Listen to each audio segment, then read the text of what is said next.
Donc, bonjour à tous. Donc, bienvenue à cette table ronde, excusez-moi, consacrée aux enjeux et défis du secteur de la formation.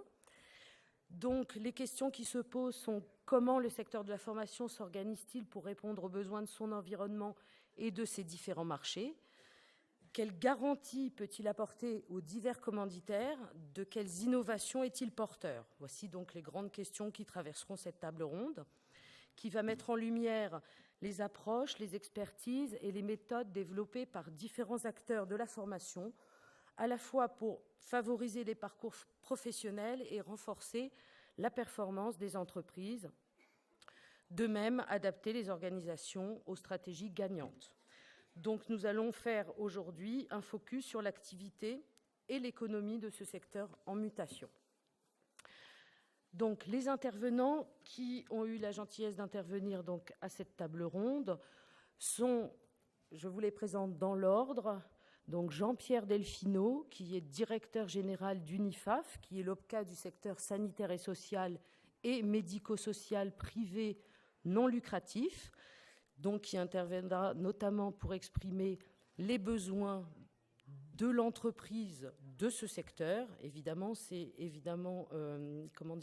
spécifique à ce secteur, mais ça nous donnera un éclairage sur les besoins des entreprises de ce secteur. Ensuite, je vous présente Jacques Barry, qui est assis à sa gauche, qui est vice-président de la Fédération de la formation professionnelle, ainsi que délégué général du CESI et président du Forum français pour la formation ouverte et à distance. Donc, Jacques Barry a eu la gentillesse de remplacer Monsieur Wehmer, qui est de la Fédération de la formation professionnelle. Et donc, c'est pourquoi je donnerai la parole à Jacques Barry deux fois. Une fois en tant que vice-président de la Fédération de la formation professionnelle et une deuxième fois au nom de ses autres casquettes, auxquelles il devait faire honneur aussi en premier lieu à cette table ronde. Et donc, je l'en remercie. Vous deviez avoir aussi l'intervention de Brigitte Doriat, qui est sous-directrice des lycées et de la formation professionnelle tout au long de la vie du ministère de l'Éducation nationale et qui a été au pied levé remplacée par Jean-Michel Dupont, donc qui est à la gauche de M. Barry et qui est chargé de mission nationale DGESCO, la DGESCO étant le réseau de la formation des adultes de l'Éducation nationale. Je vous présenterai également leur sujet d'intervention au fur et à mesure de leur prise de parole. Olivier Faron, également administrateur général du CNAM, devait intervenir, n'a pas pu venir. Il est remplacé par Gilles Schildneck, qui est assis à la gauche de Jean-Michel Dupont et qui est directeur délégué du CNAM. Ensuite, nous avons pour l'instant une chaise vide, mais qui ne saurait tarder à être occupée par Antoine Godbert, qui est directeur de l'agence 2E2F, Europe Éducation Formation France, et donc par l'intervention duquel nous finirons pour finir sur une note un petit peu européenne. Ensuite, en réaction dans la salle, nous aurons normalement la contribution de Madame Brunet-Godard qui nous dira également quels sont les besoins de formation pour le groupe EDF. Voilà donc pour la présentation des différents intervenants. Et donc, sans plus tarder, je vais donc passer la parole à Jean-Pierre Delfino pour une dizaine de minutes, de manière à ce qu'il nous expose les besoins en termes de formation et ce qu'il attend un petit peu des organismes de formation dans son secteur d'activité. Bonjour à tous. D'abord, quelques mots du périmètre que je représente. UNIFAF, donc, est l'OPCA du secteur sanitaire, social, médico-social privé non lucratif. C'est 20 000 établissements, 700 000 collaborateurs et une perspective de renouvellement des effectifs de 100 000 collaborateurs à l'horizon 2020. Donc la formation professionnelle est bien sûr un enjeu majeur, un enjeu qui est porté par les partenaires sociaux au plan stratégique qui ont défini des axes, des priorités en termes de formation. L'une des priorités est bien sûr le développement de la qualification. Je reviendrai sur cette problématique spécifique en termes d'achat. Un deuxième axe, c'est l'accompagnement de la transformation et de la mobilisation dans les structures. Alors, on ne peut pas parler d'achat de formation si on ne parle pas d'argent. Chez nous, en 2012, c'est 350 000 départs en formation et c'est 335 millions d'euros consacrés au financement de ces formations. Et pourtant, nous ne sommes pas des acheteurs de formation en tant que tels. Nous sommes des financeurs. On reviendra sur ce sujet après. Je crois que ce qui est important de comprendre dans la position d'un OPCA comme le nôtre aujourd'hui, c'est que notre pratique d'achat de formation est relativement différenciée selon les publics et selon les produits de formation que nous achetons.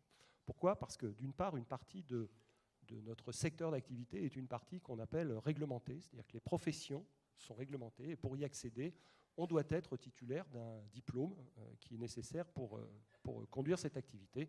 Sans diplôme, pas de profession ou pas de capacité à exercer cette profession. Ce qui est du coup un premier élément qui est extrêmement structurant du marché de la formation. En clair, ces formations sont dispensées par des organismes qui sont habilités à le faire et pour lesquels notre intervention est une intervention de financeur et non pas d'acheteur en tant que tel. L'offre est bien sûr extrêmement structurante de la demande. C'est une première caractéristique qui est une caractéristique qui est relativement importante en volume de bénéficiaires, mais qui est, vous en doutez bien, extrêmement importante en termes d'engagement financier. Financer une formation pour une aide-soignante qui veut devenir infirmière, ça coûte entre 120 et 150 000 euros. Pour vous donner quelques chiffres sur le sujet. Donc c'est un premier volet de l'activité sur lequel je pense qu'on pourra revenir plutôt après sur la dimension prospective et les perspectives que nous ouvrent les textes qui sont en cours de négociation et de constitution aujourd'hui. Un deuxième volet, qui est celui-ci, un acte d'achat de formation, on va dire plus près de la norme de l'achat, c'est ce que nous appelons, dans le jargon des OPCA, les actions collectives. C'est-à-dire ce sont des actions qui sont opérées par des prestataires que nous sélectionnons et qui vont donner lieu à des conditions d'accès privilégiées pour certains de nos adhérents qui souhaitent inscrire certains de leurs collaborateurs sur ces actions.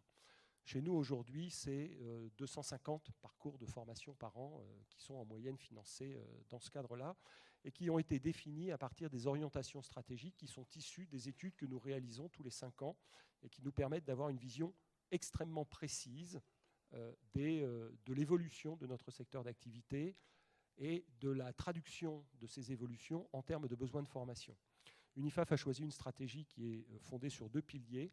D'abord, un pilier d'offres qui est référencé au niveau national et qui est acheté au niveau national et qui correspond aux priorités qui ont été définies par les partenaires sociaux au niveau national.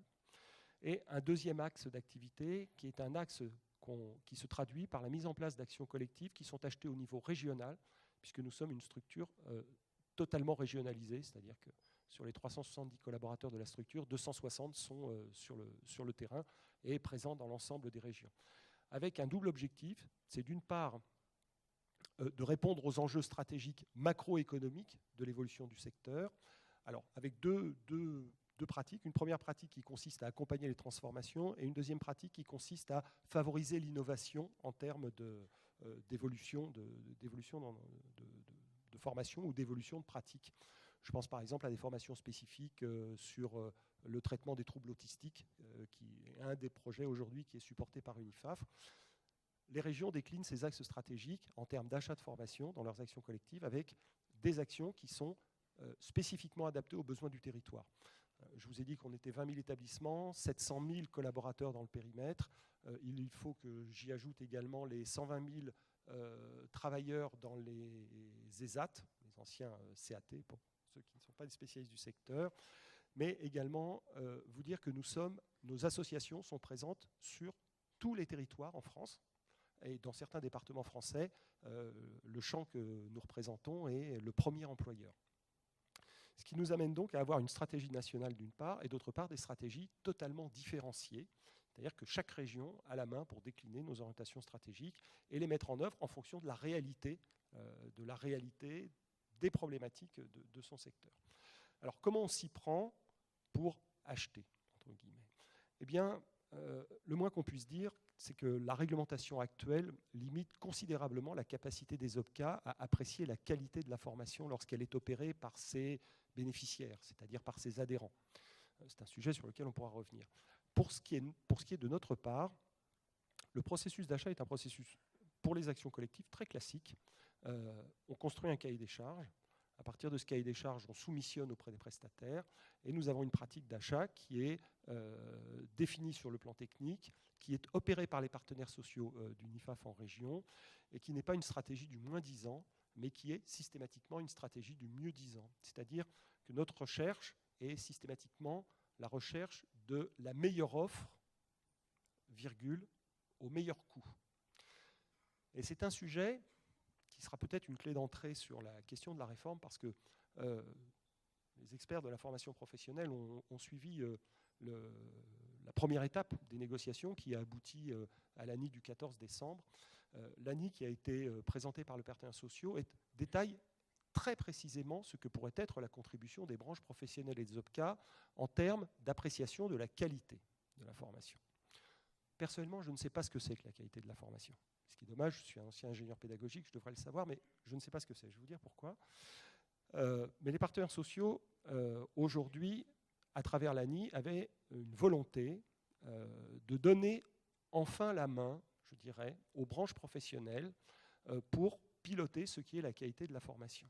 Quand on parle de qualité, on s'éloigne peut-être de l'acte d'achat. Ce sera un sujet complémentaire.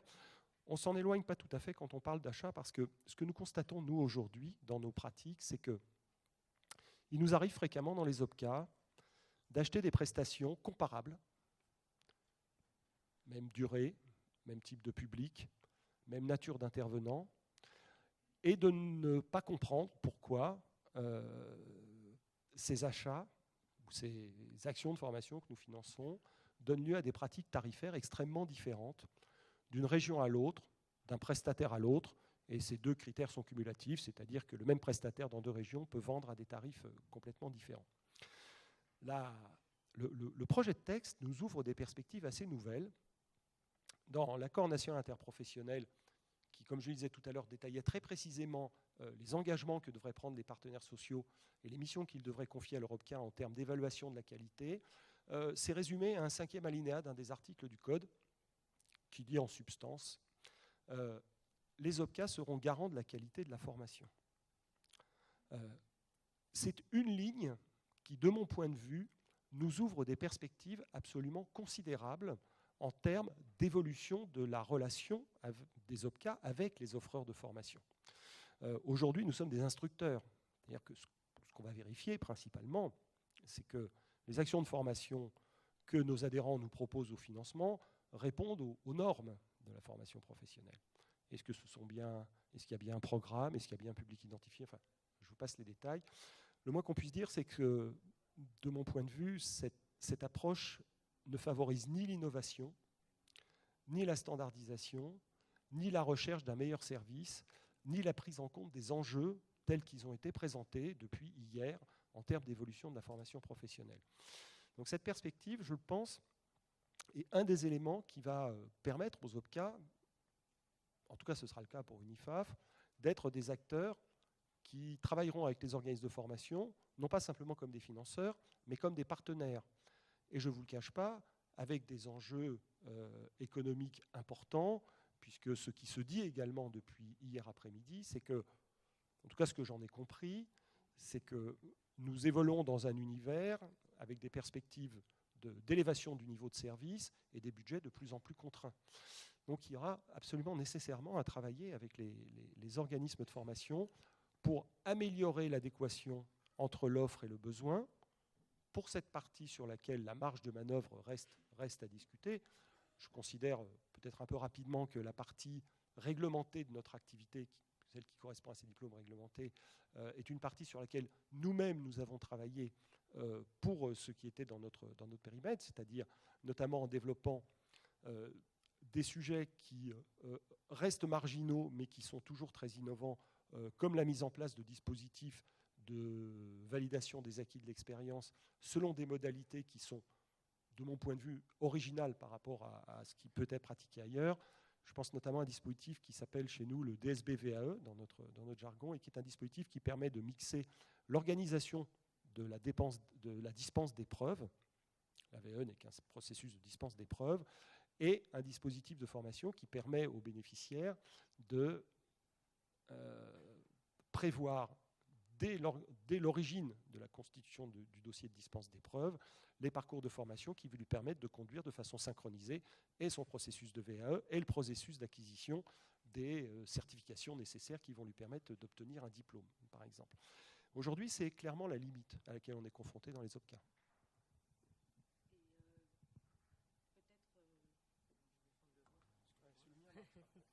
Et peut-être pour conclure cette première partie de témoignage, si vous aviez deux défis majeurs qui seraient proposés aux organismes de formation, vous diriez quoi?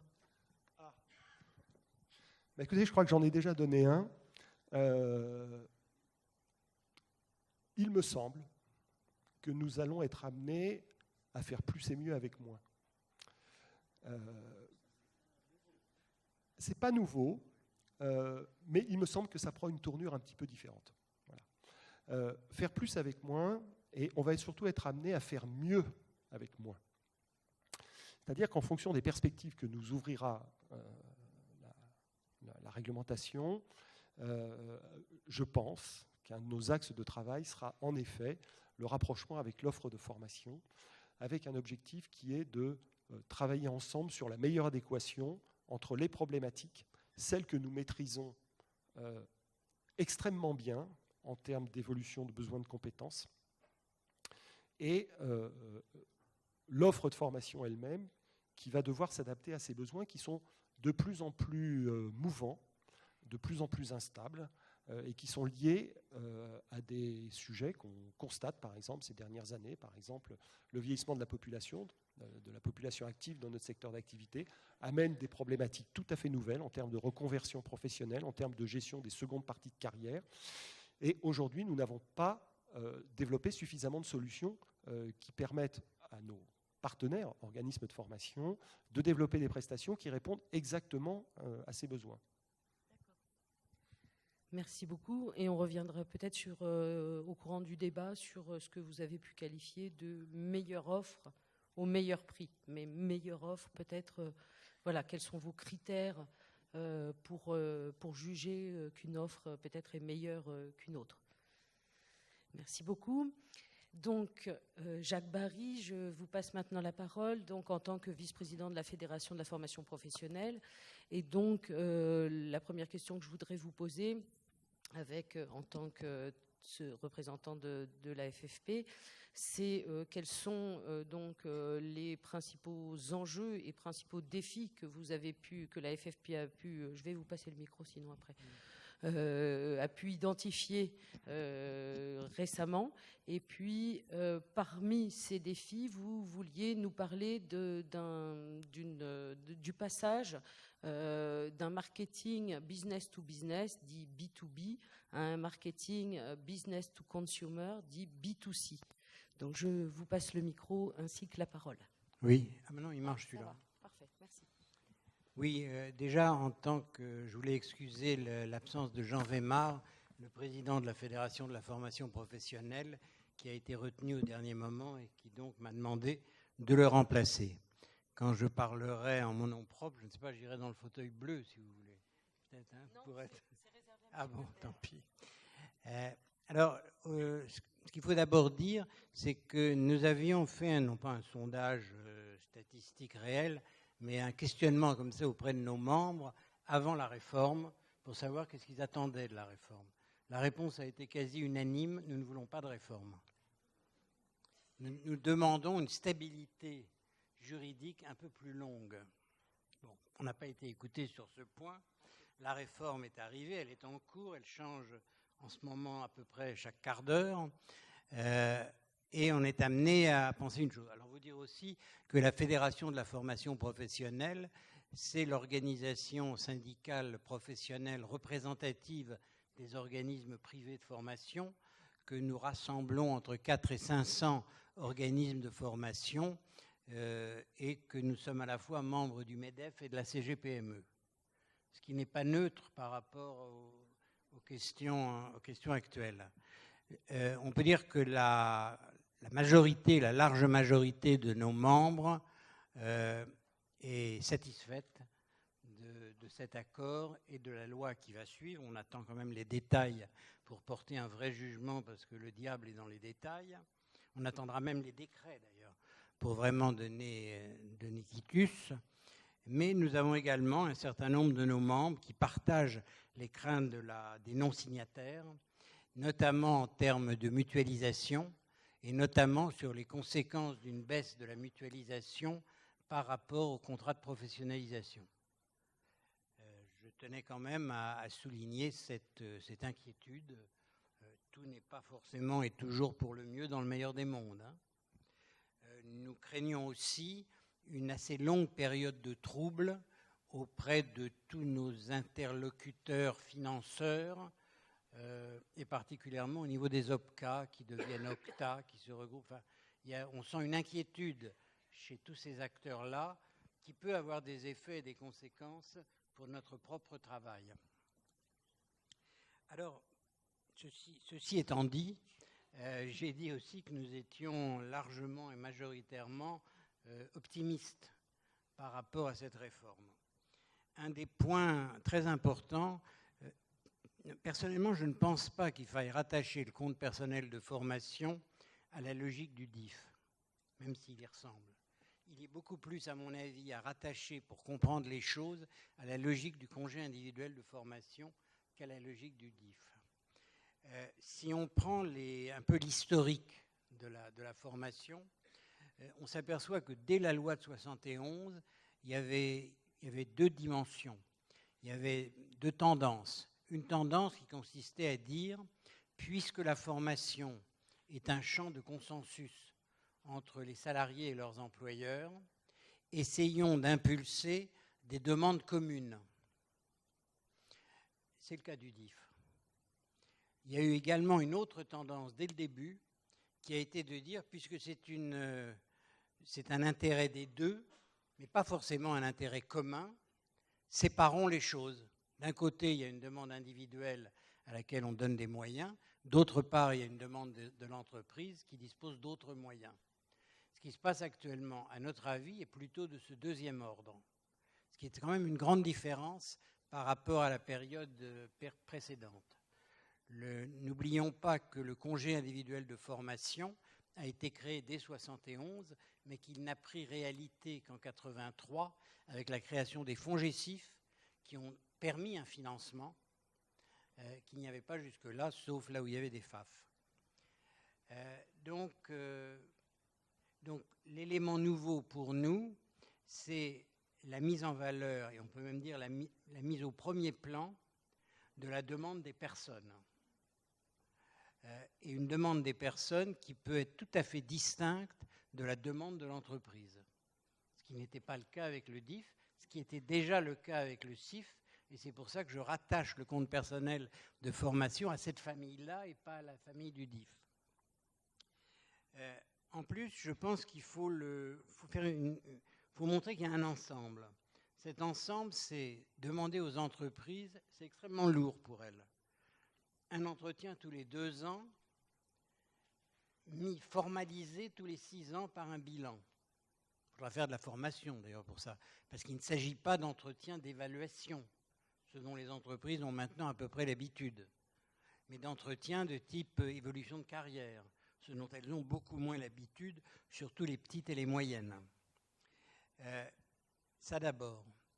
Le compte ensuite d'évolution professionnelle.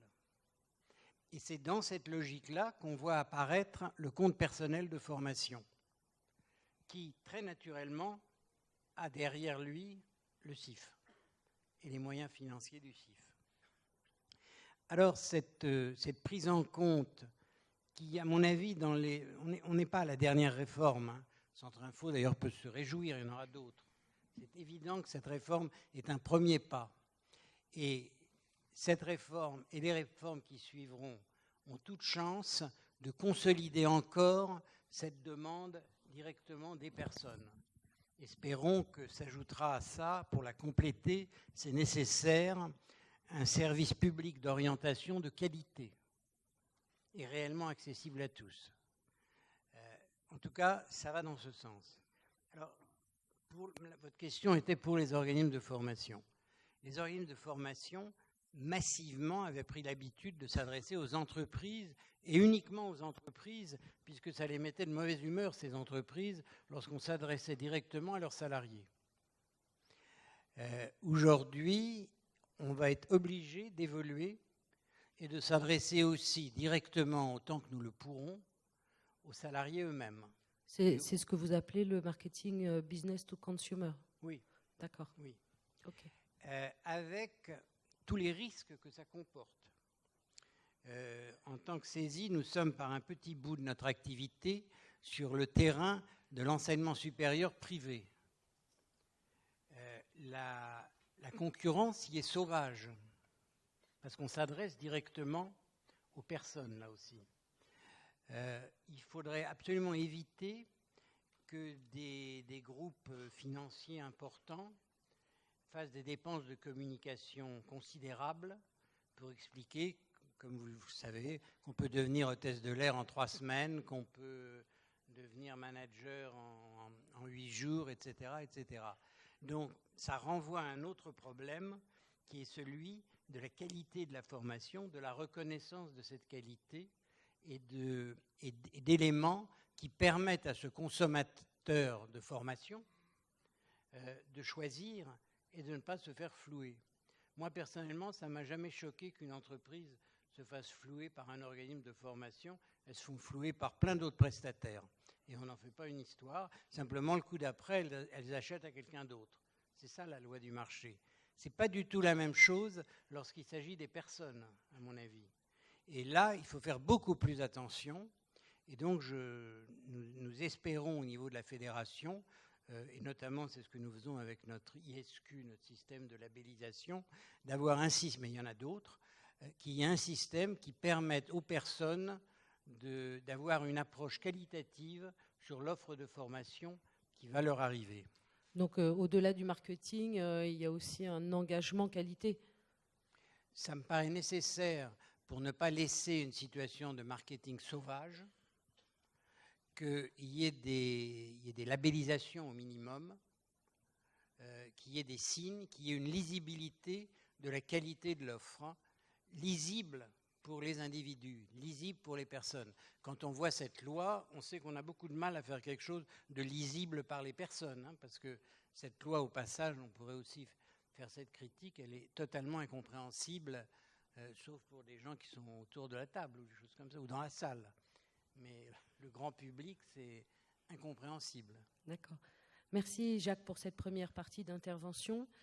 Nous allons donc passer la parole à Jean-Michel Dupont, donc, qui va nous présenter la façon dont l'éducation nationale et le réseau des Greta se sont organisés pour mieux répondre aux besoins du secteur de la formation continue, notamment au travers du vote de la loi d'orientation et de programmation pour la refondation de l'école de la République du 8 juillet 2013, qui a instauré un nouveau pilotage et une nouvelle gouvernance du réseau des Greta. Donc, je lui demanderai également, je lui demande dans la foulée également, donc comment cette nouvelle organisation, ces nouveaux pilotages et gouvernances sont-ils susceptibles de créer donc de la valeur en termes de compétences, d'emploi et ou de croissance, puisque c'est aussi le thème de notre université. Alors d'abord, je voulais excuser Brigitte Doriade, donc, qui, à cause des grèves de l'aviation civile, n'a pas pu prendre le risque de venir, puisque demain matin, elle avait une réunion importante.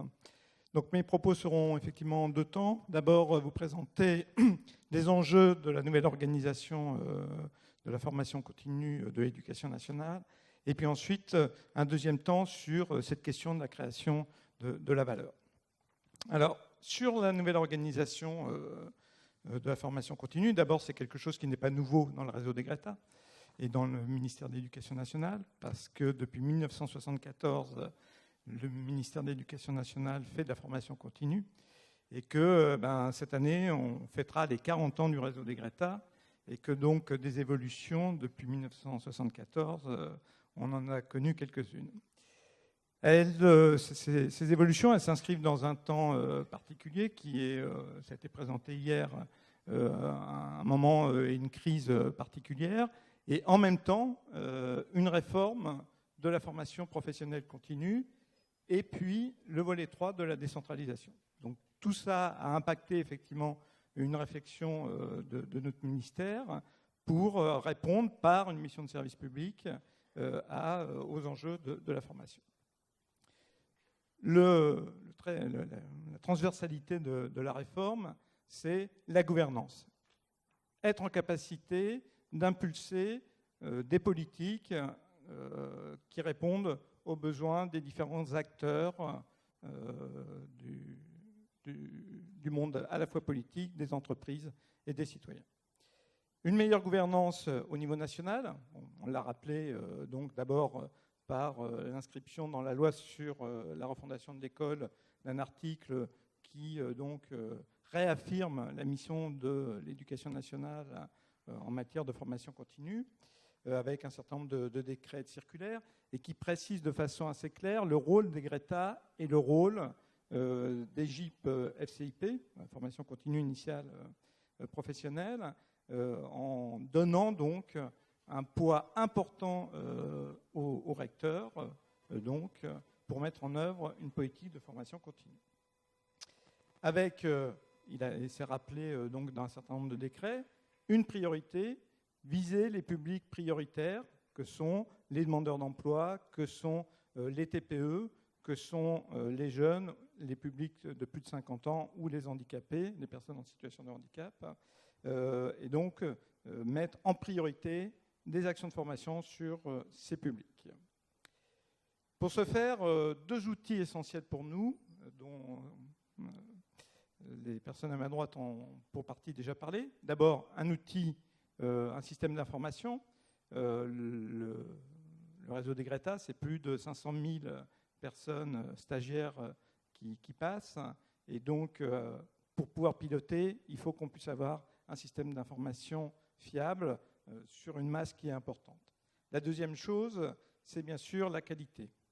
Être en mesure d'assurer sur l'ensemble du territoire, pour environ 200 GRETA, 4000 centres de formation, d'assurer une qualité. Et donc pour ce faire, un label a été mis en place qui s'appelle GRETA+, et donc d'avoir tout un système de labellisation, etc. Je passerai rapidement ensuite sur le niveau académique et les GRETA. Au niveau académique, donc, des contrats d'objectifs qui sont signés entre le recteur et les GRETA pour bien fixer les missions de chacun, des instances de dialogue, mais surtout, ce qui est le plus important, c'est la professionnalisation des acteurs aujourd'hui. Il y a les CAFOC, qui est un enjeu essentiel dans un monde qui est en perpétuelle évolution, que ce soit des évolutions pédagogiques, des évolutions sur les modalités d'enseignement, des évolutions par rapport aux demandes des différents acteurs et même des individus. Donc une nécessité de professionnaliser en premier les formateurs, mais pas que les formateurs. Et j'y reviendrai tout à l'heure quand je parlerai justement dans le cadre de cette démarche qualité de ce que nous on appelle le sur-mesure. Et puis au niveau local, donc, une obligation d'avoir une offre de service globale, une offre de service évolutive et de proximité. Quand je dis une offre de service global, je parle là de ce que nous on appelle le sur-mesure, c'est-à-dire quand une entreprise, une TPE, à côté d'un GRETA ou un stagiaire se présente au GRETA ou appelle le GRETA, c'est d'être en capacité de répondre sur l'ensemble de la problématique qu'il va nous poser. Il va dire, moi, je veux préparer tel diplôme ou je veux évoluer vers tel type d'emploi, ou une entreprise va nous dire, tel salarié, il faut qu'on les monte en compétences là-dessus. Mais par rapport à tout ça, il y a une ingénierie à mettre en place, parce qu'il y a plusieurs façons déjà d'obtenir une certification. On peut l'obtenir par la VAE, on peut l'obtenir par la formation. Il y a peut-être en amont à mettre en place des modules, par exemple, compétences clés, parce que les personnes n'ont pas la capacité tout de suite à pouvoir aborder un parcours formatif et qualifiant. Il y a à faire de l'ingénierie de formation, avec en plus le CPF qui va donc abonder, mais il y aura certainement besoin de trouver d'autres abondements pour monter des parcours. Donc une ingénierie qui se complexifie, et donc de mettre en place des parcours de sur-mesure qui s'adaptent donc aux différents besoins des demandeurs, qu'ils soient entreprises ou salariés. Deuxième chose maintenant sur la valeur ajoutée. En quoi cette organisation, ou de façon plus générale, en quoi ces formations que peuvent proposer le réseau des GRETA participe-t-elle à la création de valeur? Valeur au sens large du terme. Pour nous, il y a deux publics cibles. D'une part, les entreprises, d'autre part, les individus. Alors, je vais citer, pas de façon exhaustive pour rester dans mon temps, mais je vais citer quelques exemples de ce qui peut être effectivement de la valeur créée à travers des actions mises en œuvre. Première chose d'abord, une offre de diplôme qui doit répondre aux besoins et aux évolutions des compétences dans les entreprises. Une petite information, la vie d'un diplôme dans l'éducation nationale, c'est 5 ans. Ça veut dire que tous les 5 ans, un diplôme est revu et adapté, etc. Et c'est une nécessité, et elle est revue avec les partenaires sociaux, et c'est quelque chose, c'est un enjeu qui est essentiel, parce que le diplôme, ça doit être le garant de la compétence, et que quand l'entreprise fait passer un diplôme ou demande un diplôme à l'emploi, elle doit être garantie de la compétence de la personne en face. Ça, c'est une première, effectivement, valeur qui est créée. La deuxième chose, c'est d'avoir des formations qui accompagnent les évolutions des entreprises au plus près et dans la proximité. Des évolutions qui sont diverses et multiples, et en plus qui s'adressent, donc des évolutions qui peuvent être des évolutions pour permettre aux entreprises d'avoir plus de compétences, d'avoir plus de compétitivité économique, mais aussi, par exemple, de favoriser le dialogue social dans l'entreprise, et tout simplement en favorisant ce dialogue social, de pouvoir mettre en œuvre un certain nombre de réformes. Par une formation des demandeurs d'emploi, au plus près aussi là, des personnes, qui répondent aux besoins, bien sûr, des entreprises, mais aussi des dispositifs qui encouragent et qui permettent aux personnes de rentrer en formation. Il ne s'agit pas simplement d'avoir un catalogue de formation, de se dire ce catalogue est sur Internet. La FFP veut parasiter le service public. Il ne s'agit pas simplement d'avoir un catalogue qui est sur Internet ou qu'on distribue et de se dire, ben voilà, la formation maintenant, elle est accessible aux demandeurs d'emploi, elle est accessible aux salariés. Ça ne suffit pas, je veux dire. Et on voit bien que les personnes qui ont le plus besoin aujourd'hui de la formation, il faut créer avec les partenaires des dispositifs qui les amènent aussi à la formation. Et c'est un enjeu qui est un enjeu essentiel. Et pour finir, je parlerai donc de la plus-value sur les individus. D'abord, j'en ai parlé, donc je n'y reviendrai pas, d'avoir ce service global qu'on appelle le sur-mesure. C'est-à-dire que quand une personne vient et pose un problème qui est un problème de formation, être en capacité de lui résoudre son problème et pas de forcément répondre tel quel à sa demande, mais de pouvoir dire ça c'est un objectif final, mais avant il va falloir passer par un certain nombre de choses et d'être en capacité de l'accompagner et d'avoir donc un certain nombre de dispositifs pour pouvoir accompagner cette personne-là. Deuxième enjeu et deuxième plus-value pour nous, enfin deuxième valeur créée, c'est bien sûr la proximité. 4000 centres de formation, être au plus près des territoires, et quels que soient ces territoires et quelles que soient leurs particularités. Que l'on soit dans la Lozère, que l'on soit dans le 93 ou à Limoges, ce n'est pas du tout les mêmes problématiques, on n'est pas du tout dans le même type de proximité, et il faut malgré tout être dans la proximité, y compris en innovant par de la formation à distance, par d'autres outils. Voilà. L'enjeu de la certification est un enjeu essentiel aussi. Pour notre part, les parcours de formation doivent amener à terme, ça ne veut pas dire donc dans le cadre de la formation, mais doivent amener à terme l'obtention d'une certification. La certification, c'est le gage de l'employabilité durable des salariés et des demandeurs d'emploi. C'est aussi le gage de leur évolution dans l'entreprise. Et je vois qu'on prend le micro. Et je terminerai simplement par une dernière chose, c'est dans les formations, enfin avoir des formations qui soient aussi en capacité de faire comprendre, et donc d'arriver à donner des compétences, via les compétences clés ou d'autres formations, de pouvoir que les salariés puissent saisir quels sont les enjeux à la fois les enjeux pour l'entreprise, les enjeux sociétaux et les enjeux pour lui-même d'évolution nécessaire à son évolution de carrière ou au changement qu'il devra effectuer pour ne pas se retrouver effectivement à 52 ans ou à 55 ans sur la touche.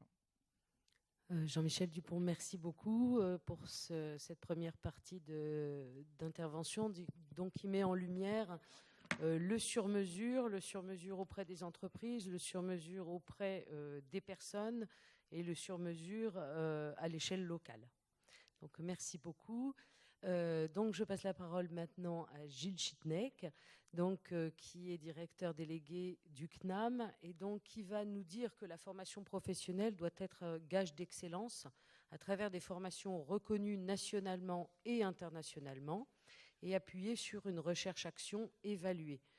D'après le CNAM, donc, les auditeurs de la formation professionnelle doivent disposer d'un contrat qualité et doivent pouvoir bâtir des parcours de formation grâce à la capitalisation de briques de formation. Donc on lui demandera également en quoi ces gages de qualité ou d'excellence sont-ils susceptibles de contribuer au développement des compétences, à l'adéquation des compétences aux emplois et, in fine, à la croissance. Merci, bonjour à toutes et à tous. Déjà, comme mes deux précédents collègues, excusez mon administrateur général préféré, Olivier Faron, qui était prévu, et puis comme même chose, problème d'avion, effectivement, il n'a pas pu se joindre à nous aujourd'hui.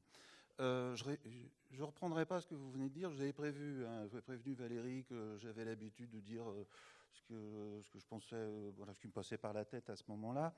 Et ce matin, j'ai eu l'occasion dans un atelier de présenter effectivement ces aspects-là au niveau du CNAM. Je n'ai pas envie de faire subir à ceux et à celles qui y étaient.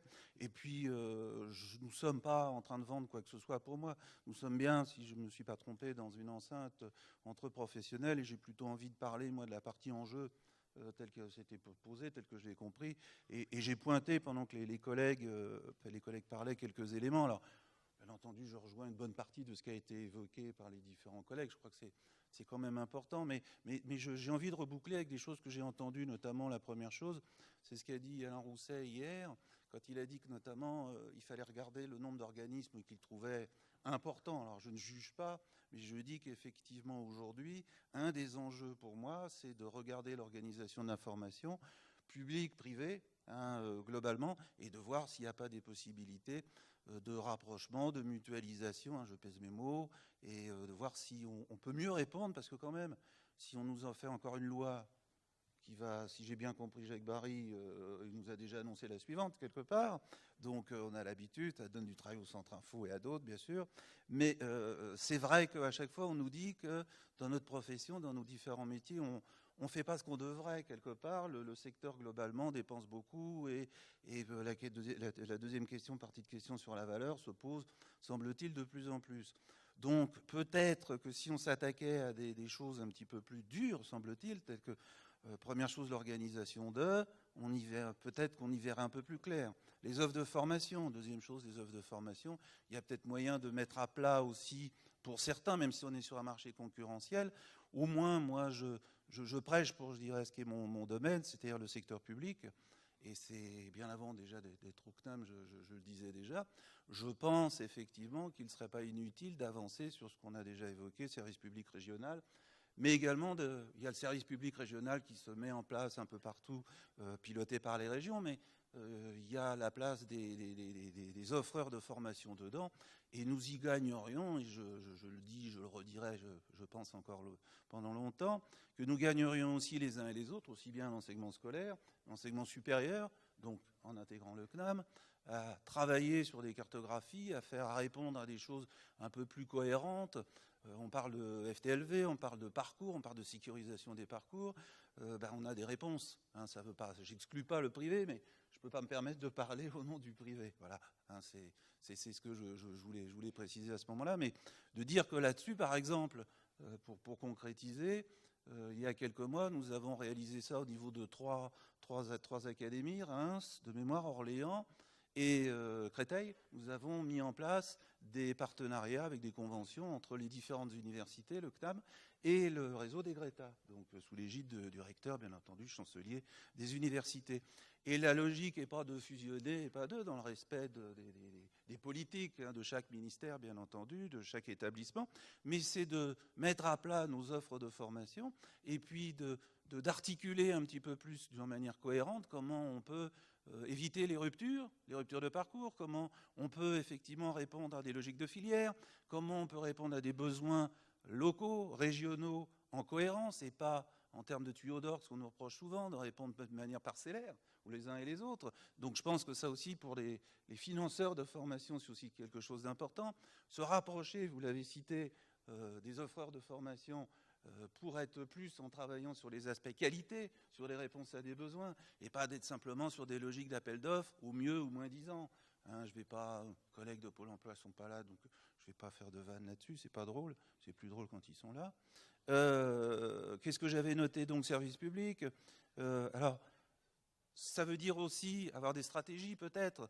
Nous sommes en cours de réflexion au CNAM sur ça. Aujourd'hui, le CNAM, c'est, pour le dire rapidement, on fait tout sauf la médecine. Voilà. Bienvenue Antoine. Et demain, effectivement, en termes d'enjeux, c'est d'avoir une stratégie adaptée de réponse aux différents besoins et de se dire que, je reprends une expression, faire mieux avec moins. Je ne sais pas si c'est avec moins, mais on est sûr que ce n'est pas beaucoup plus. Donc on est bien dans une réflexion, dans une logique de service public, toujours, comment mieux répondre, comment accompagner, quels sont nos domaines d'excellence, je dirais, et ce sur quoi on peut accentuer effectivement nos efforts, nos investissements, alors techniques, humains, en lien tout ça avec une logique de politique nationale, je reprends ce que le collègue d'ADGESCO évoquait, mais tout ça, puisque nous sommes au niveau national, un réseau national, en intégrant et en laissant effectivement une place importante aux réalités locales. Ça veut dire derrière, effectivement, je terminerai sur cet aspect-là, développer, accentuer une logique qualité pour être capable d'offrir sur l'ensemble du territoire des formations qui sont de qualité égale, mais qui effectivement, sur des bases communes, intègrent effectivement des spécificités et répondent à des besoins locaux. Parce que, vous savez bien, dans chaque région, il y en a qui sont plus agricoles, plus industriels, plus ci, plus ça. Et c'est sur ça aussi, étant une dimension nationale, que nous pouvons répondre. Et nous pensons que nous ne pouvons pas y répondre tout seuls. Nous n'avons pas prétention à tout faire. Voilà, nous souhaitons et nous poussons toujours à avoir des partenariats, à développer effectivement les coopérations pour pouvoir répondre aux différents aspects. Nous sommes dans le cadre de services, je répète, de services de mission de service public. Nous avons, alors je ne vais pas rentrer sur des logiques de part de marché parce que c'est un autre débat, mais aujourd'hui, je fais partie de ceux qui trouvent que le service public est un petit peu ridicule. Voilà, je l'ai déjà dit, j'ai des collègues dans la salle que je salue des universités. C'est pas nouveau, je leur dis depuis longtemps. Certains le partagent, d'autres sont encore un peu tièdes sur ça. Il y a encore des logiques de chapelle qui dominent. J'espère qu'on va avancer là-dessus. Je termine vraiment là-dessus. La ministre Geneviève Furazo a annoncé au cours de ses vœux, a passé commande, on va le dire comme ça, au service de formation continue du supérieur, pas simplement des universités. Une commande sur les demandeurs d'emploi, donc avec des chiffres assez importants, et une commande également sur relancer le dispositif VAE pour ce qu'on appelle assez rapidement, bien sûr, assez simplement, des étudiants décrocheurs. Donc on a aussi en termes d'enjeux, un enjeu, pour l'instant, ce ne sont qu'entre guillemets que des paroles qu'on a entendues. On attend demain, et je pense assez rapidement, puisqu'il y a des enjeux, il y a du chiffrage, on attend très rapidement comment on va pouvoir décliner. Et j'espère, et là je le dis à l'attention de la tutelle qui est aussi présente ici, que j'espère que les établissements d'enseignement supérieur seront associés dès l'amont pour éviter qu'on se retrouve sur une logique, je ne vais pas dire purement administrative, mais vue d'un peu loin, et qu'on ne parte pas effectivement des besoins des individus, des entreprises, des financeurs. Je crois qu'aujourd'hui, on ne peut plus faire l'impasse d'une réflexion globale sur ce domaine-là. Voilà. Merci beaucoup. Donc, une intervention qui sera basée dont je retiens en tout cas l'importance des partenariats, qui peuvent être public-public, public-privé, et peut-être, ce qui est peut-être plus rare aussi dans la culture de notre pays, privé-privé, pour répondre à des offres en s'organisant à plusieurs organismes de formation, même privés. Peut-être pour laisser à Antoine Godbert le temps de reprendre son souffle, j'aurais peut-être volontiers repassé la parole à Jacques. Je sais parce que vous êtes prêts? Alors voilà, bon, on va donner la parole à Antoine Godbert, donc, qui représente l'agence 2E2F, pour nous parler en fait du programme Erasmus+, qui est donc le nouveau programme mis en place par la Commission européenne. Donc l'agence 2E2F est mandatée par la Commission pour assurer la promotion et la gestion de plusieurs programmes et dispositifs communautaires. Et donc je lui laisse présenter Erasmus+, ainsi que donc la question rituelle au cours de cette table ronde. Donc qu'est-ce que ce programme qui représente peut-être un nouvel enjeu peut apporter en termes de création de compétences et de lutte en faveur de l'emploi? Oui, merci. D'abord, excusez-moi d'être un petit peu en retard, mais quand on est habitué à défendre l'éducation et la formation tout au long de la vie, on sait que c'est une course d'obstacles depuis 1794. Donc rejoindre Biarritz était un peu une course d'obstacles aujourd'hui entre les contrôleurs aériens et les inondations dans les Landes. Donc excusez-moi, je suis là et j'en suis fort heureux. Alors, l'idée était de vous présenter, pour ceux qui ne connaîtraient pas encore, l'intérêt du nouveau programme Erasmus+, qui a été lancé officiellement au 1er janvier 2014 et qui va se substituer au programme que vous connaissiez déjà, Leonardo pour la formation professionnelle, Comenius pour l'enseignement secondaire et primaire, et le vaisseau amiral Erasmus que chacun connaît pour l'enseignement supérieur. Et je voulais ajouter, bien entendu, Grundtvig pour la formation des adultes. Alors, le nouveau véhicule va être a priori en marche pour 7 ans, jusqu'en 2020, pour correspondre le plus possible aux objectifs de la stratégie 2020, et notamment lutter sur ces deux choses qui sont très importantes, à la fois ponctuellement compte tenu du contexte de crise que l'on connaît, mais à très long terme aussi pour le positionnement de l'Union européenne, c'est-à-dire la capacité de répondre au chômage actuel, en particulier des plus jeunes, et de l'autre côté, bien entendu, de s'inscrire dans le développement de l'économie de la connaissance pour donner des armes de long terme à l'Union européenne. Alors, le programme Erasmus+, pourquoi plus? D'abord parce que c'est plus de budget, 14 milliards sur 7 ans plutôt que 9 milliards, plus parce que c'est plus de publics qui sont concernés. L'objectif est d'avoir 4 millions de personnes en mobilité entre 2014, cette année, et 2020, alors que, comme vous savez, pour le seul programme Erasmus pour l'enseignement supérieur, nous ne comptons qu'un peu plus de 3 millions depuis 1987, donc là on a un objectif extrêmement fort, et plus aussi de formateurs concernés, c'est-à-dire vous, c'est-à-dire nous, avec l'idée que le nouveau programme Erasmus+, doit permettre à ceux qui encadrent, à la fois les enseignants et les administratifs, les formateurs, le plus généralement possible, qui doivent être les premiers bénéficiaires du nouveau programme. Sur les 4 millions prévus, il y a 2 millions d'étudiants et 800 000 formateurs. Et c'est pour nous un des enjeux importants. Et on pense que, quelle que soit la maison d'appartenance, il faut qu'il y ait cette sensibilisation à tous les niveaux pour que les formateurs puissent en bénéficier, et très rapidement. Plus, c'est aussi un changement un petit peu de philosophie. Vous parliez de l'acquisition des compétences. On avait jusqu'alors des programmes qui ont été unanimement, je crois, salués et par ceux qui en ont bénéficié et par les employeurs, parce qu'ils permettaient d'acquérir des compétences individuelles, compétences formelles bien entendu, c'est grâce au crédit ECTS notamment pour l'enseignement supérieur, avec les ECVET à venir, j'espère, on aura l'occasion peut-être d'en débattre, pour la formation professionnelle, et puis des compétences informelles qui ont été particulièrement appréciées par toutes les études. Nous en avons une qui va sortir bientôt pour les apprentis. Je pense que le sujet a été largement abordé depuis 2 jours, et qui montre finalement que ce que nous ressentions et ce que les employeurs nous montraient par une étude qualitative que nous avons faite avec l'ensemble des régions et un certain nombre de secteurs économiques, que les compétences dites non formelles sont bien entendu largement augmentées grâce aux mobilités européennes et internationales. Et donc là, on a un bilan qui est très très positif. Alors l'Erasmus+, c'est de passer de ce bilan très positif pour les compétences individuelles à une valeur ajoutée qui n'est plus celle de celui qui en bénéficie, mais une valeur ajoutée qui soit plus large, qui soit une valeur ajoutée territoriale. Donc une valeur ajoutée à la fois sociale et bien entendu une valeur ajoutée économique, parce qu'on pense que la formation est un des éléments essentiels pour le développement donc économique des territoires.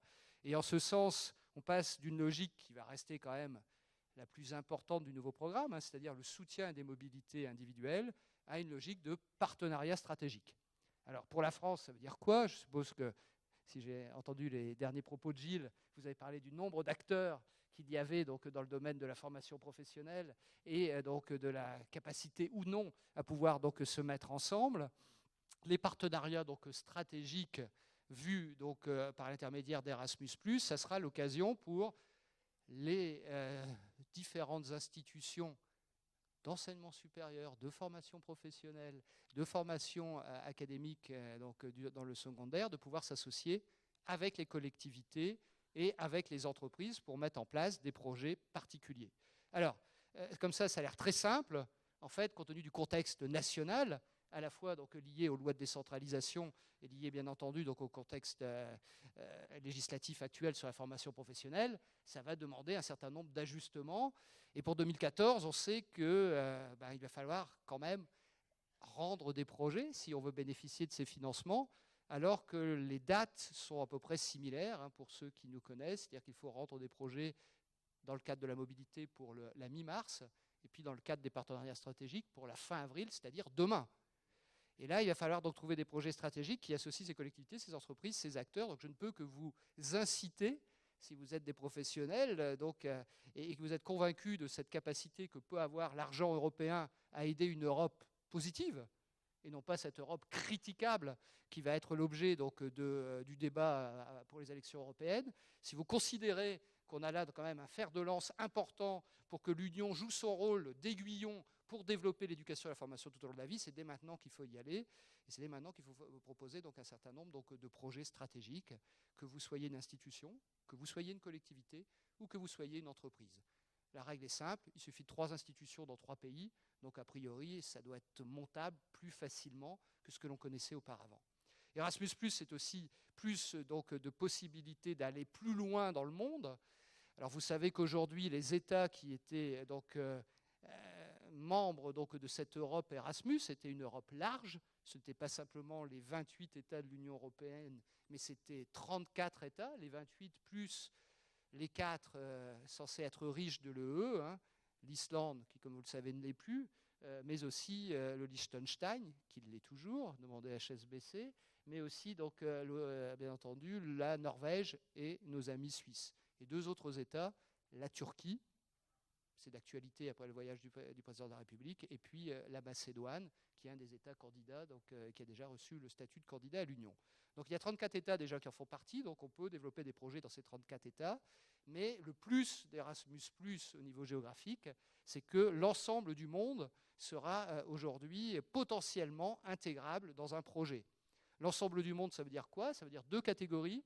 Les États donc, dits du voisinage, vous les connaissez. Pour nous, ici, c'est la face sud de la Méditerranée, hein, cette Europe élargie à l'euro-méditerranée. Et puis du côté donc, oriental, c'est les États du partenariat oriental, dont on entend beaucoup parler ces jours-ci, du fait des événements ukrainiens. Donc ceux-là pourront bénéficier dès 2014 donc, des projets qui peuvent se développer soit autour de la mobilité, soit autour des partenariats stratégiques, soit autour d'un 3e volet. On n'est pas comme les piliers de Maastricht, mais il y a 3 piliers, il y a 3 volets dans ce nouveau programme Erasmus+, qu'on appelle des actions clés. Je suis désolé donc, de ce vocabulaire. Donc l'action clé 1, c'est la mobilité, l'action clé 2, c'est les partenariats stratégiques, et l'action clé 3, c'est les partenariats politiques et le développement des outils. C'est dans cette action clé 3 qu'on retrouve les ECVET, qu'on retrouve les ECTS, qu'on retrouve les EQF. C'est là aussi qu'on rencontre toute la possibilité administrative de pouvoir aider à ce que des structures d'autres pays puissent rentrer, bien entendu, dans le système Erasmus+. Dernier point, donc vous voyez, plus de possibilités donc, de mettre en place des plateformes autour de projets associant des acteurs au niveau du territoire, plus de budget, plus d'ouverture donc, au monde, et nous l'espérons, donc, bien entendu, plus de capacité à pouvoir aider des catégories qui, aujourd'hui, étaient loin de l'éducation et la formation tout au long de la vie pour des raisons soit culturelles, soit territoriales. Et donc l'un des enjeux, bien entendu, majeurs, c'est de ne pas en rester aux publics qui en bénéficiaient jusqu'alors, soit dans la formation professionnelle, soit dans l'enseignement supérieur en particulier, mais de permettre donc à certains publics qui aujourd'hui en étaient éloignés d'en profiter. Dernier point, comme vous le savez, il y a une donnée particulière compte tenu de la situation économique et sociale du continent, c'est bien entendu tout ce qui concerne donc, les chômeurs, et en particulier les chômeurs de moyenne et de longue durée. Le choix qui a été fait en trilogue, je ne souhaite pas qu'on mette simplement face à Arros sur le baudet de la Commission, parce que là, c'était une décision qui a été prise avec les États dans le Conseil et avec les parlementaires européens, c'est de considérer désormais que les chercheurs d'emploi de plus d'1 an se relèveront désormais non plus du système d'Erasmus+, ou de Leonardo donc auparavant, mais du Fonds social européen, avec donc la mise en place donc, nous l'espérons, de procédures simplifiées pour donc, les chercheurs d'emploi de plus d'1 an, et ceux qui sont donc, diplômés ou ayant déjà acquis une formation donc, dans l'année donc, auparavant, relèveront en revanche d'Erasmus+. Et on espère bien que ces jeunes chômeurs seront une de nos cibles, seront bien entendu pour nous une de nos cibles, et seront surtout considérés par les projets qui seront déposés d'ici le printemps 2014. Merci beaucoup. Merci beaucoup Antoine Goldberg. Donc on a bien senti que ce Erasmus+ n'avait que des qualités et offrait beaucoup plus de possibilités, donc effectivement à vos projets. Merci beaucoup pour cette présentation. Donc on aura peut-être l'occasion d'avoir des questions tout à l'heure. Nous allons repasser la parole à Jacques Barry, donc, qui voulait, notamment au nom du Forum français de la formation ouverte à distance, nous parler de l'ouverture possible aux formations multimodales que nous offre le projet de loi actuel. Donc pour une petite intervention courte. Oui, je voulais quand même commencer par saluer la perspective de procédure du Fonds social européen simplifié. J'ai dit que c'était un espoir de notre côté. C'est aussi un espoir que nous partageons. Voilà. Mais ce n'était pas mon sujet. Oui, au niveau du le Forum français des formations ouvertes et à distance, qui a été créé il y a maintenant en 1995, a eu dès le début comme première demande de ses adhérents essayer de lever les obstacles réglementaires au développement de la FOAD. Le sujet reste d'actualité et on s'est beaucoup battu dans la préparation de la présente réforme pour obtenir des facilitations pour le développement de ce type de formation. Et on les a relativement obtenues et on est relativement optimiste. Tout d'abord, il faut bien voir que jusqu'à présent, toute la logique de la loi sur la formation en France depuis 1971 était la logique d'une niche fiscale. Et on était contrôlé comme tel, puisque dans le fond, faire des dépenses de formation, c'était une manière de ne pas avoir à payer un impôt. Donc c'était plutôt qu'un placement dans les DOM ou que différentes choses, on faisait de la formation. Et on était contrôlé pour mauvaise utilisation éventuelle des fonds publics. Ça posait des problèmes particuliers par rapport aux règles d'imputabilité qui faisaient que de manière assez artificielle, de plus en plus artificielle, on distinguait les formations formelles, les formations informelles, les formations et l'information, les formations et le coaching, etc. etc. En 1971, la France était un modèle que des délégations nombreuses des autres pays venaient étudier pour voir comment on avait fait cette fantastique loi sur la formation professionnelle qui nous mettait en avance. Aujourd'hui, la France est clairement en retard parce que la même loi et les mêmes principes freinaient le développement de l'utilisation des technologies à un moment où le monde entier, où chacun d'entre vous est entouré de numérique. La formation serait le seul endroit où le numérique n'aurait pas sa place, pour raison de non-imputabilité. La disparition du 09, d'une part, règle évidemment beaucoup de problèmes pour le plan de formation, puisqu'il n'y a plus d'imputabilité. Par ailleurs, la nouvelle définition de l'action de formation, telle qu'elle apparaît dans l'accord national interprofessionnel, est tout à fait large et permet d'intégrer toutes les modalités de formation sans les limiter au face-à-face pédagogique et à la signature d'une feuille de présence. Dans le projet de loi, c'est un peu moins bien. Il y a des décrets qui vont suivre, il faut vraiment rester vigilant. La nature même des services de contrôle est de revenir vers plus de contrôle. Quel est le problème ? Dans l'accord national interprofessionnel, et ça va être repris, j'espère, dans la loi, la notion de forfait est mise en avant. Ça veut dire qu'une structure de formation, lorsqu'elle monte une formation, qu'elle soit en blended learning, en e-learning, en différentes modalités, dit c'est en moyenne 80 heures.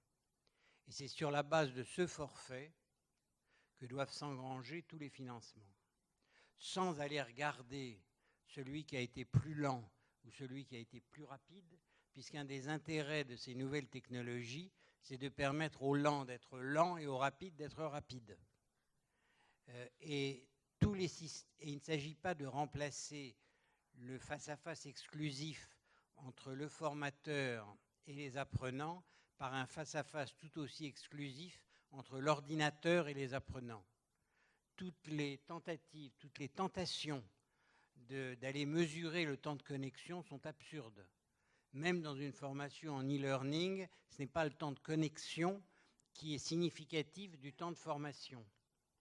Alors voilà un peu le problème. On m'a demandé d'être très court, donc voilà ce que je voulais vous dire. On a des bonnes chances d'aboutir positivement. La disparition du 0,9 est déjà une très bonne chose. Et pour les autres formations, celles qui sont dans le 1%, on attend à travers la définition des actions de formation la possibilité aussi d'intégrer toutes ces nouvelles technologies. Encore un mot, le terme qu'on emploie le plus adéquat aujourd'hui, c'est effectivement le terme de multimodalité. Le face-à-face pédagogique avec un enseignant, c'était unimodal. Il ne s'agit pas de le remplacer par une autre unimodalité qui serait le face-à-face avec l'ordinateur, mais d'intégrer toutes les technologies de l'avenir que la formation devra et pourra et heureusement utiliser et qu'on n'imagine même pas aujourd'hui avec l'Internet des objets, avec tout ce qui se prépare. Il n'y aura sans doute même plus d'ordinateurs au sens actuel. Merci. Si tant est qu'effectivement, l'usage de ces technologies et la mobilisation de ces différentes modalités répondent bien à des besoins qui sont identifiés et qui sont spécifiques. Donc merci Jacques d'avoir fait très court pour évoquer ces formations multimodales. Je voulais qu'on garde effectivement dans cette table ronde la possibilité de vous donner la parole pour que vous puissiez poser vos questions. Donc n'hésitez pas. J'ai du mal à vous voir, oui.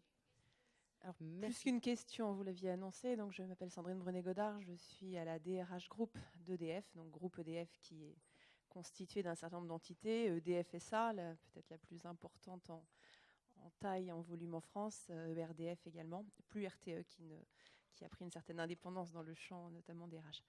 Donc les entreprises ne sont pas très nombreuses dans ce séminaire, je vais donc témoigner d'une pratique de groupe. C'est un témoignage personnel puisqu'on ne l'avait pas particulièrement préparé ensemble.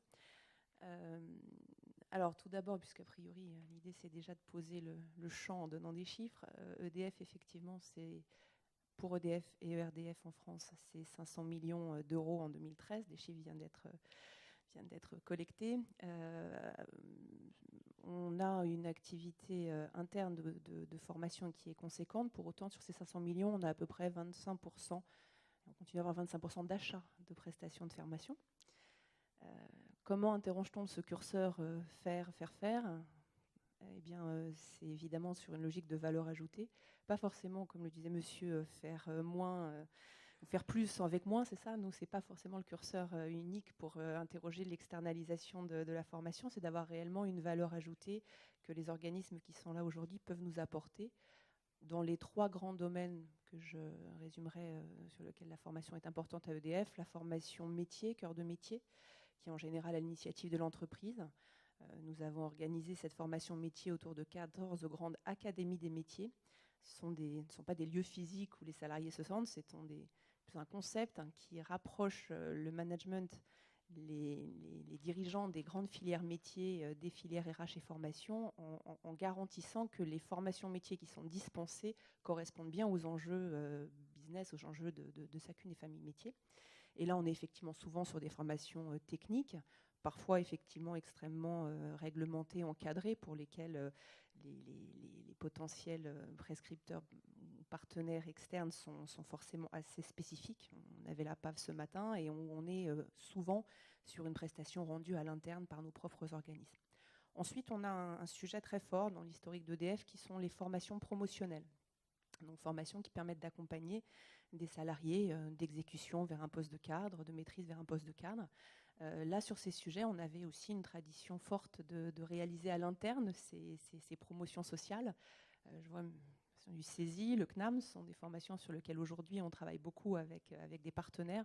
Je préfère parler partenaires que fournisseurs, parce que c'est en plus la logique dans laquelle on construit ces parcours ensemble. Et pourquoi pas pour une solution de moindre coût, mais vraiment pour que les salariés puissent bénéficier, en dehors même de la promotion sociale, donc un changement de statut dans l'entreprise, pouvoir bénéficier d'un titre qui soit reconnu et qui puisse, pourquoi pas, même si c'est encore assez rare chez nos salariés, leur permettre de développer leur employabilité, pourquoi pas plus tard à l'externe, puisqu'ils seront titulaires d'un titre Master 2, Master 1 selon les niveaux. Donc c'est un choix essentiellement dicté pour cette évolution du marché de l'emploi peut-être. Troisième catégorie, c'est les formations d'accompagnement de parcours et de mobilité. C'est un sujet qui est très important pour nous également. Faciliter, favoriser la mobilité au sein des différentes filières métiers, souvent encore beaucoup, surtout au sein de la même entreprise, mais en tout cas permettre aux salariés de concrétiser ce sur quoi on communique beaucoup, développer son employabilité, être acteur de son parcours. Donc là, on va trouver des formations beaucoup plus, parfois de développement personnel ou sur des compétences plus transverses. Et sur ce sujet-là, on est effectivement beaucoup dans des relations avec des prestataires externes. Et excusez-moi, dans le cadre de ces trois catégories de formation, oui, quels sont les défis auxquels doivent répondre les organismes de formation pour bien répondre à vos besoins? Tout d'abord, en fait, je pense que les organismes de formation doivent répondre aux mêmes enjeux d'amélioration ou d'inventivité que ceux qu'on s'impose à nous-mêmes par le biais de nos organismes, à savoir, effectivement, il y a un double enjeu de performance.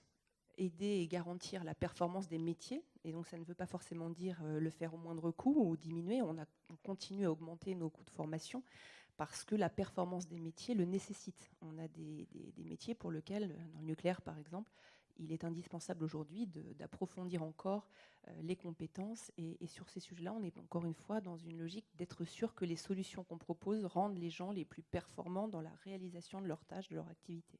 Et donc, ça passerait par une meilleure connaissance de vos métiers, un rapprochement. Donc, il y a effectivement un rapprochement qui est nécessaire auprès de nos équipes formation et RH, des décideurs métiers, du management, d'être de plus en plus ancrés dans la réalité des métiers. Donc, ça signifie que pour un prestataire externe, il y a un travail amont de compréhension de l'environnement des métiers qui est très fort. Il y a un investissement amont qui est très important. C'est aussi de pouvoir, en effet, s'adapter au public nouveau que nous avons. On a un renouvellement sans précédent de nos salariés. On a embauché plus de 6000 personnes durant les 2 dernières années, ça continue.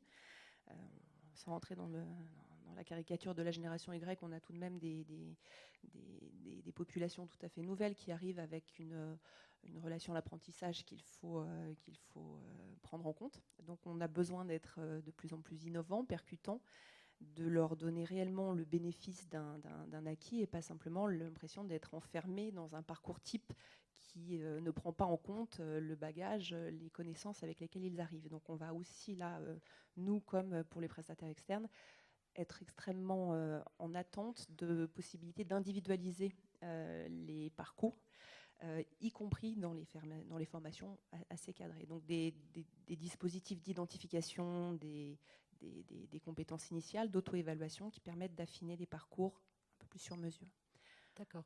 Ensuite, on a un élément pour rebondir sur le point de développement des nouvelles technologies. On s'est effectivement largement affiché un souhait de pouvoir re-questionner les choix pédagogiques qui avaient pu être faits ces dernières années et de le faire maintenant systématiquement quand on lance des appels d'offres, avec un souhait d'avoir une part de modalité blended qui soit beaucoup plus important. Ce n'est pas de faire du blended pour en faire, c'est d'essayer vraiment de voir comment les nouvelles technologies, au sens large, peuvent nous aider à effectivement répondre à ce besoin d'individualisation des parcours, de traiter des masses importantes de besoins de formation en étant davantage sur l'individualisation et avec une dispersion territoriale aussi d'entreprises qui rend parfois les solutions distancielles assez peu efficaces. D'accord. Merci Madame Brunet-Godard pour votre témoignage. Est-ce que vous voulez interroger donc les acteurs de notre table ronde ? Avez-vous des questions à leur poser ? Non, on ne voit pas grand-chose. Mais ma collègue guette pour les questions. Je te dis, Valérie, oui. Si une question se présente. Il y en a en haut ? Non. Pas de questions. Si. Je vous remercie. On ne va pas avoir beaucoup de temps d'échange parce que juste après nous, on a la table ronde des partenaires sociaux qui va démarrer, mais on va encore quand même en prendre quelques-unes. Merci. Non, j'aurais souhaité demander à, je ne sais plus le nom, la personne de l'agence 2E2F, une précision par rapport à Erasmus+. J'avais cru voir que ce programme s'adressait aussi à un public senior. Et j'aurais voulu que, puisqu'on est aussi, on parle de la performance de tous, et je trouve qu'on a un peu tendance à les oublier. On les nomme, mais on ne propose pas grand-chose. Et est-ce que vous auriez pu nous préciser un petit peu de quoi il s'agissait ? Parce que j'ai cru voir senior et bénévolat. Alors, voilà, je vous remercie. Alors, effectivement, je ne suis pas rentré dans les détails. Deux informations. J'ai insisté beaucoup sur, tout à l'heure, les jeunes, puisque c'est une donnée, j'ai dit, d'actualité extrêmement importante et donc politiquement, elle était suivie.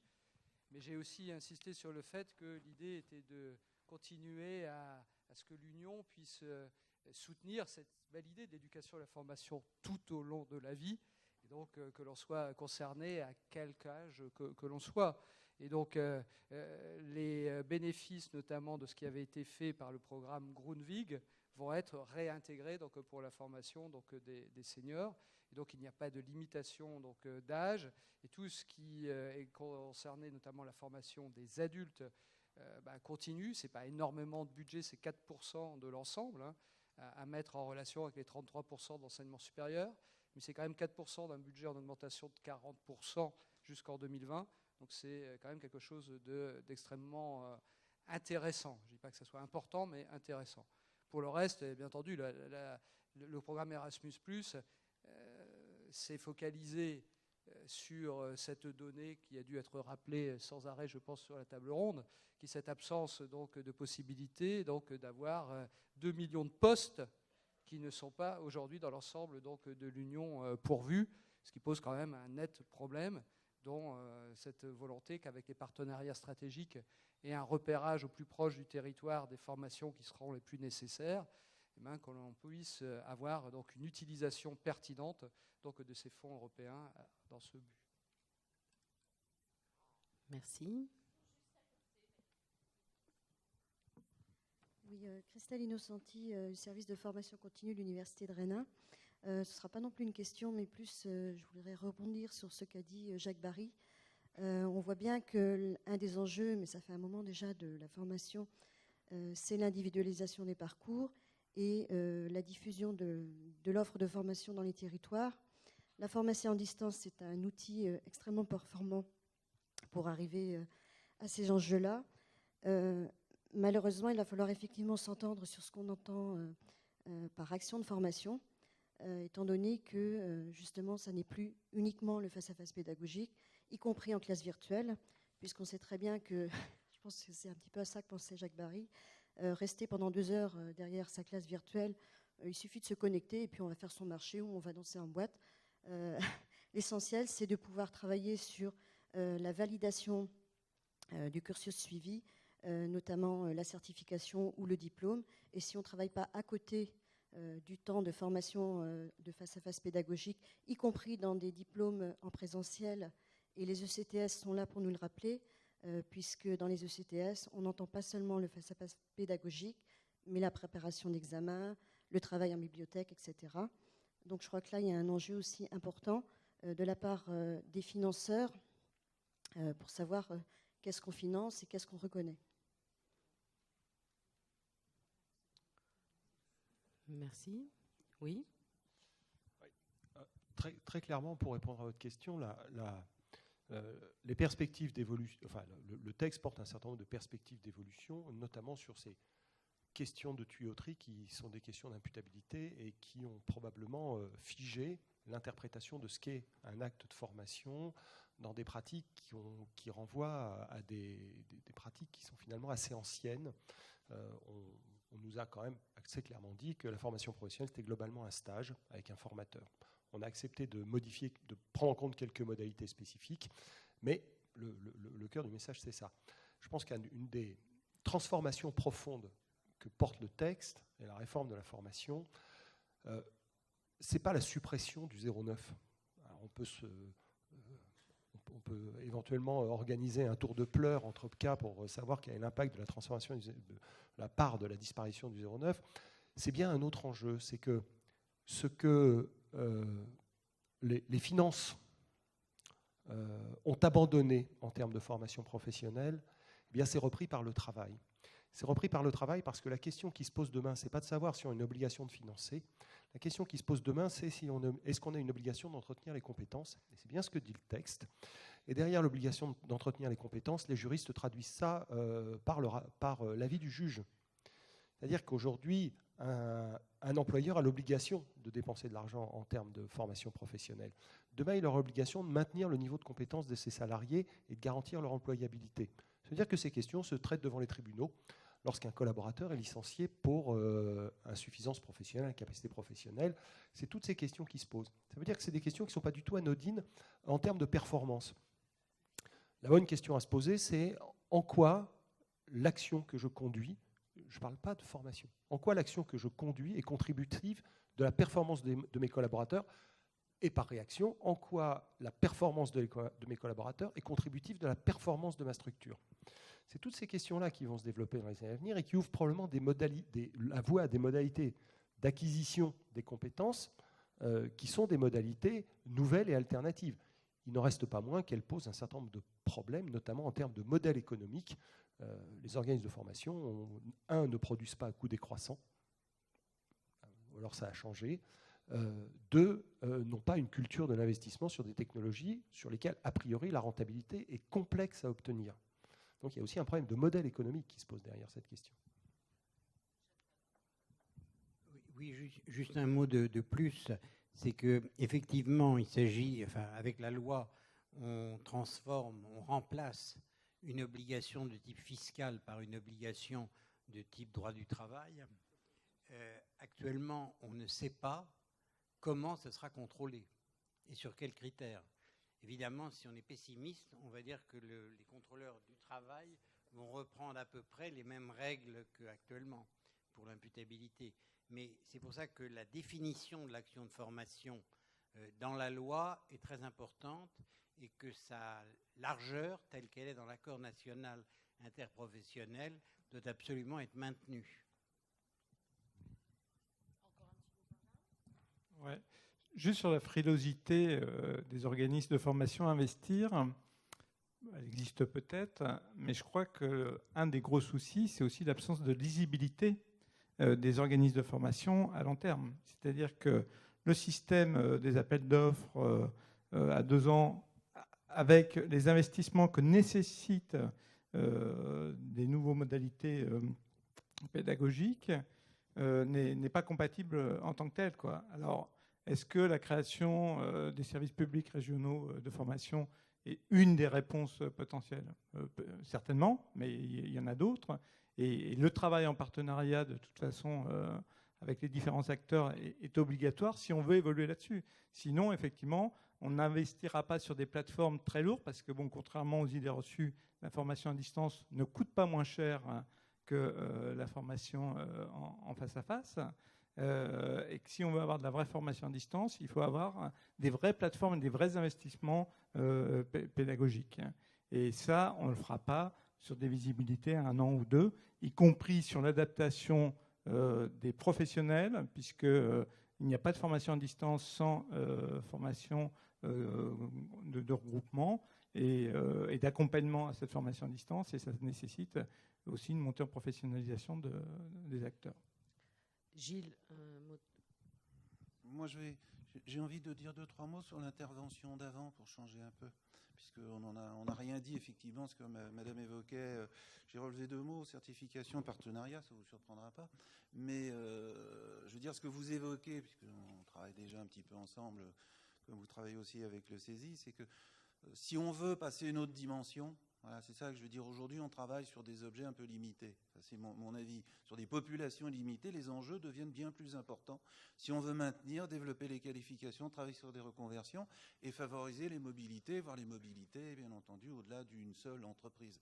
C'est la réalité. Et on a besoin, effectivement, que nos organismes évoluent et se transforment. Parce qu'aujourd'hui, on n'a pas... par exemple, mon organisme est avant tout, historiquement, un organisme qui reçoit des individus et qui, en plus, travaille effectivement avec des partenaires sur accompagner des groupes, voilà. Et c'est un vrai changement aussi culturel, c'est un vrai changement, je disais tout à l'heure, même stratégique. Il faut savoir après où on place la barre, où on place les investissements, et c'est valable, je ne parlerai pas au nom d'autres organismes d'enseignement supérieur, mais c'est une question aussi qu'il va falloir se poser. Si effectivement on veut répondre à ces besoins-là, et y répondre de manière quantitative également, qualitative bien sûr, mais quantitative. Pour l'instant, on est sur des objets à chaque fois. Un collègue présente peut-être en ce moment ou juste avant, Franck, il y avait une présentation d'une licence professionnelle, qui a été faite avec une branche au niveau de la banque. On en discutait ce matin, je crois, avec celui qui présente, Alain Gonzalez. C'est un cas d'école, c'est un cas d'espèce. Voilà. Donc, vous voyez que, parce que derrière, ça nécessite effectivement des évolutions importantes, pas que nous, pas que des organismes des deux côtés, mais moi je parle de mon côté, et c'est vrai que ça ne se fait pas comme ça. Ça ne se fait pas comme ça non plus, on ne change pas les mentalités. On a des systèmes d'évaluation qui ne sont pas tout à fait cohérents avec ces logiques-là. C'est-à-dire que les enseignants-chercheurs ne sont pas évalués sur ce genre de choses. Donc là, je dis au niveau du supérieur, on a aussi des interrogations. Je ne l'ai pas cité par hasard, parler de la commande de la ministre d'enseignement supérieur. Si effectivement elle nous annonce ça et elle veut il va falloir qu'on ait des moyens. Alors ça ne veut pas dire financiers forcément, mais ça veut dire des possibilités de faire que ces activités-là ne soient plus annexes pour certains établissements, mais puissent se développer. Donc voilà, derrière des changements assez importants qui touchent beaucoup de choses. Donc on va le voir bientôt. Mais pour répondre, bien entendu, moi je crois qu'il y a un rôle important. Alors, le collègue peut le dire aussi au niveau de l'enseignement scolaire, au niveau de l'enseignement supérieur, par rapport à la logique certification. Je dis pareil, je ne parle pas du privé aussi, mais on sait qu'il y a un enjeu important aujourd'hui, et j'espère que les pouvoirs publics vont y répondre pour partie. En totalité, j'y crois pas, mais on va quand même dans ce sens-là.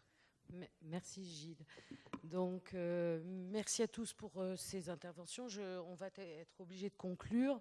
Donc, d'après les interventions qui viennent de se dérouler, je dirais que si on retient en termes de défis pour les acteurs de la formation, donc la formation devrait être sur mesure, centrée sur les entreprises, mais aussi sur les individus, partenariale, multimodale, voire européenne. Donc, je vous remercie les uns les autres pour vos contributions. Donc, Jean-Pierre Delfino, Jacques Barry, Jean-Michel Dupont, Gilles Chitnek, Antoine Godbert, merci beaucoup. Et dans la salle, Madame Brunet-Godard. Et j'en profite d'avoir encore le micro quelques secondes pour vous annoncer la table ronde des partenaires sociaux qui aura lieu dans cette même salle à 18h, c'est-à-dire dans très peu de temps. Merci à tous.